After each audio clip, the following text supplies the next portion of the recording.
সময়গুলা কিভাবে চলে যাইতেছে নিজেও টের পাইতেছি না। আসসালামু আলাইকুম, সবাই কেমন আছেন? আলহামদুলিল্লাহ আমি অনেক ভালো আছি। দিনে যখন 10:30 বাজে তখন আমি আসছি এখানে রুটি বানানোর জন্য। কেউ যদি একবার আমার কাছে ফোন করে তার সাথে কথা বলতে বলতে অনেক সময় চলে যায়, তাই সময়ের কাজগুলো আমি ঠিকভাবে সময় করতে পারতেছি না। তো যাই হোক, কিছুই করার নেই। আত্মীয় স্বজন যদি বেশি থাকে তাহলে একটু একটু তো তাদের জন্য সময় দিতে হয়, তাই না? তো এদিকে দিয়ে আমি সকালবেলা আজকে অনেক দেরি হয়ে গেছে নাস্তা বানাতে বানাতে। আমি রোজা রাখলাম, তাই যারা রোজা রাখেনি ছেলেমেয়েরা তাদের জন্য সকালবেলা ডিম রুটি বানালাম। তো আমার ছোট ছেলেটাও ঘুম থেকে উঠে এসে বসে আছে নাস্তা খাওয়ার জন্য। মাহিরকে নাস্তা খাইয়ে তারপরে আমি মেয়ের পায়জামাটা সেলাই করতে বসে গেলাম। ওর পায়জামাটা বাকি রয়ে গেল, ওর সেলাই করা হয়নি। তো এখানে আমি বিকেলে রান্না করার জন্য চলে আসছি। তেমন কিছু রান্না করব না, শুধু বুটটাই ভাজি করে নিলাম আর কিছু মাছ ভাজি করে নেব। আলু দিয়ে লাউ শাক দিয়ে আজকে তেলাপিয়া মাছ রান্না করা হবে। লাউ শাক দিয়ে আলু দিয়ে কার কার পছন্দ? আমার তো বেশ ভালো লাগে, ওটা খেতে অনেক দারুণ লাগে।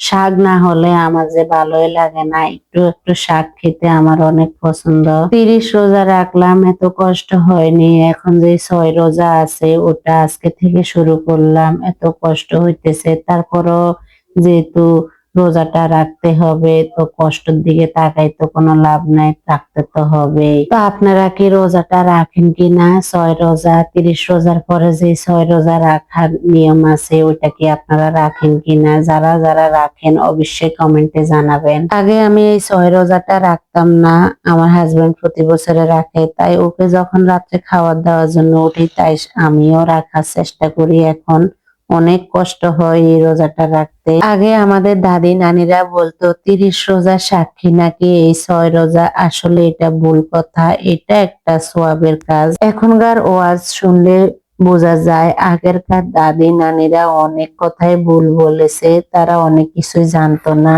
এখন এগুলি আমরা পরিষ্কার শুনতে পাই। হুজুররা অনেক সুন্দরভাবে এগুলির বয়ান দেয়। তো যাই হোক, ভুল ধারণা নিয়ে বসে না থেকে আমরা যেটা সত্য সেটাই জানার চেষ্টা করব। তো এদিকে দিয়ে আমি কথা বলতে বলতে আমার মাছ ভাজিটা হয়ে গেল, আলুটাও কষানো হয়ে গেল, তাই শাকগুলো দিয়ে দিলাম।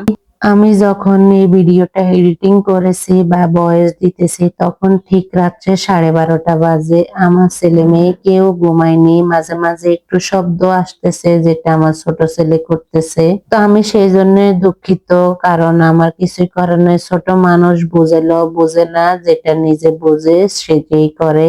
তো যাই হোক, অনেক কথাই বললাম, আজ এই পর্যন্তই। সবাই ভালো থাকবেন, অবশ্যই আমাদের জন্য দোয়া করবেন।